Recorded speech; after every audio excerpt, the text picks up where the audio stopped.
natofautiana sana na watu wengi wanaomlaumu Engineer Hersi kwamba pengine kwa nafasi yake alikuwa na jambo la kuweza kufanya kusaidia, lakini hajafanya. Mimi natofautiana sana na watu wengi, hasa kwenye vile ambavyo namna nazijua siasa za mpira barani Afrika na the way inafahamu CAF inavyofanya kazi. Yani kumlaumu Engineer Hersi ni kumuonea. Vipi kwa wale Skaria? Hiyo ni kwa maoni yangu mimi. Na mimi nakuelewa.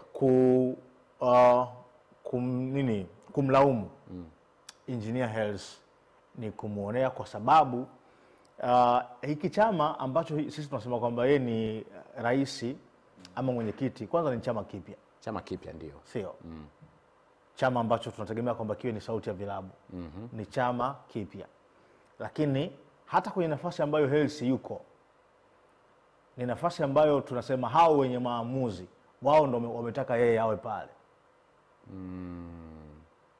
Umeelewa? Ndio. Yani sio kwa nguvu zake, kwa sababu ya profile yake, kwa sababu ya uwezo na ujuzi wake kwa kila kitu alichonacho ndo vimempa hii nafasi. Wako wakuu pale. Wasabana kijana Maziku hebu simamia ili swala. Tunakuona unakuja vizuri.